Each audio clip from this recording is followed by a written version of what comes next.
Who doesn't love some arcade classics? Too right, mate. I want to play some arcade classics. I'm Mr. MegaManFan. This is Genesis Does, but maybe this wasn't the best way to play them. It's 3 games in one package.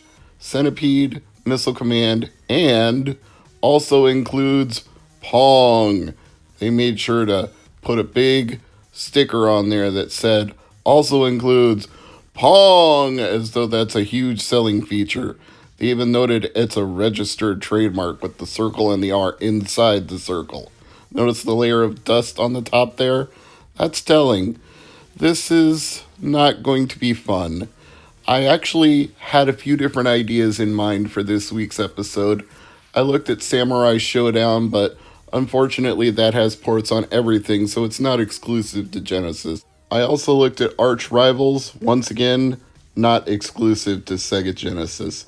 Then right next to it, I noticed Arcade Classics, and I thought, ooh, late Sega Genesis release came out in '96. And even though these games have been ported to a lot of different consoles over the years, this particular collection is exclusive to Sega Genesis. They didn't make this same set for anything else, not for Super Nintendo, not for any other console. And there's probably a good reason for that. There's also probably a good reason this cartridge is very pristine, except it's curling just a little bit in the middle at the top where the glue is starting to wear out. You can see it when the camera gets in focus. It's just bubbling there in the middle, but otherwise the label looks pristine. The cartridge has not seen much use. Oh boy. I'm giving away what's coming, but let's look at the warranty card first, because why not? Sega registration from 1996. Primary player, so if you're the secondary player, don't fill it out. Register every Sega product you own. Mate, that's gonna take a while. I have dozens. Okay, let's get down to it. I've stalled long enough. Now, on paper, I should have loved this. I'm a huge dork for Centipede. That is one of my favorite arcade games of all time. Missile Command, I can take or leave, but sometimes that's fun to play. Pong, yeah, I played it in the 1970s, but really haven't played it that much in the last 30 years since then. Now it's 2020, so actually 40 years since then. So let's start with Centipede. Oh, they're calling it Ultra Pong on here. Well, good for you. I guess you had to try to jazz up something as antiquated as Pong a little bit. But we're starting with Centipede. And right away, there's a problem. And it's not the boring screens or bad music in the intro. It's the speed. This is painfully slow for Centipede. This is running on a Sega Genesis. It should not be like watching molasses in quicksand. It is just dragging. I've played this on so many systems over the years, and a modern system like the Sega Genesis compared to most of those. But this is not a good way to play it. The ColecoVision version might look a little more primitive. Debatable, these graphics aren't that great, but the ColecoVision version is way more frantic, way faster paced, way more fun to play. Play it on Atari 2600, it's way better. Play it on a Commodore 64, it's way better. This is honestly just about the worst version of Centipede I've ever played on anything, and it's running on a freaking Mega Drive / Genesis. It should not be this bad. It looks hideous. It's so goddamn slow. Oh, I can't tell you how painful this is. Your base that you're moving back and forth to shoot the centipedes is just stupidly slow. Your action on the screen, the centipede going down the screen, even when it hits a poison mushroom, it falls just ever so slowly. It's like watching paint roll down a wall. Just a drip of paint just roll towards you. Oh, it's painful. And I wouldn't normally complain about the fact that this is a game that's best played with a trackball because my main cab doesn't have a trackball. Most versions of it I have, you can't play with a trackball. But this one is so goddamn slow. You really do miss the trackball.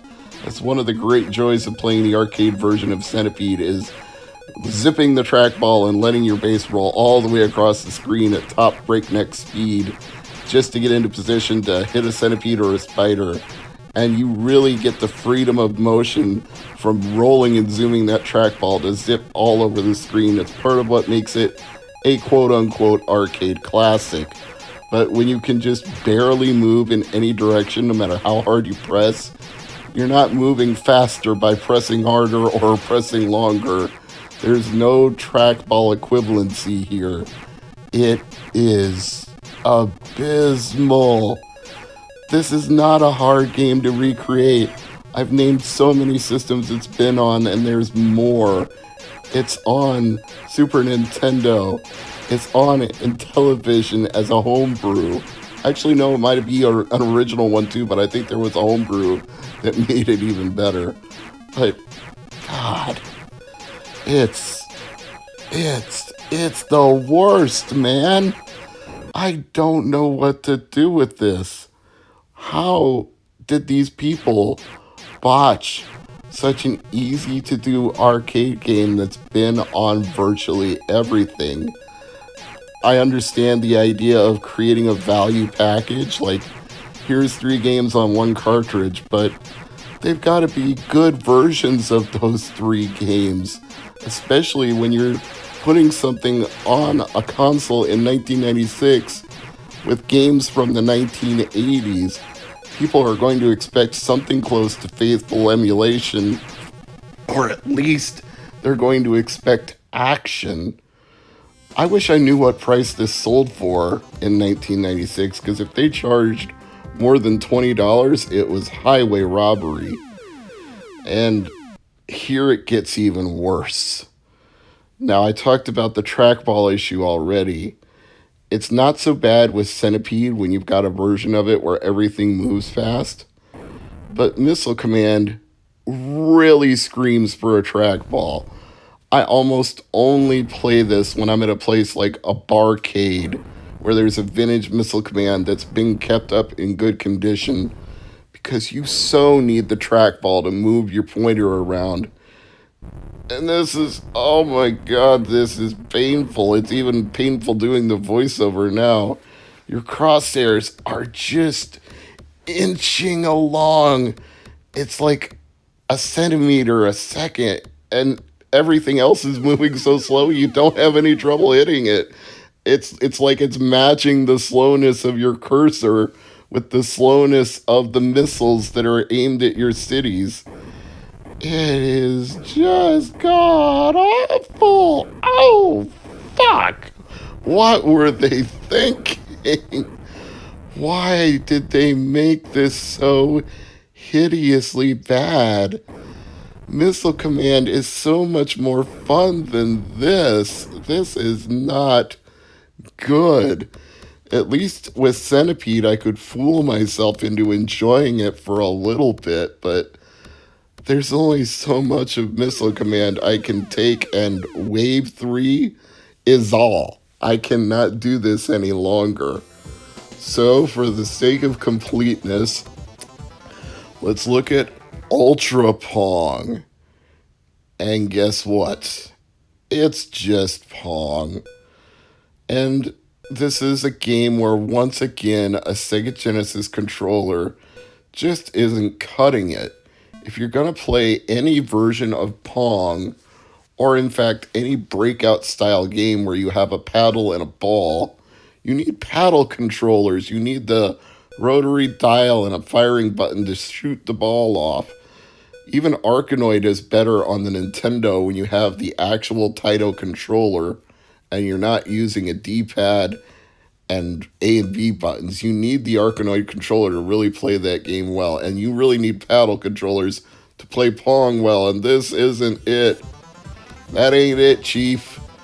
Well, just for whatever the fuck, we're gonna try the Sega versions. I don't have much hope for this, but maybe it's better than the classic version? I don't know.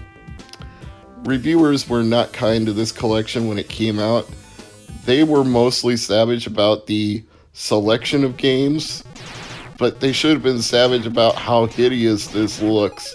This modernized version of Centipede, not any better. It's still slow, and now this garish green grass is obscuring things and making it worse.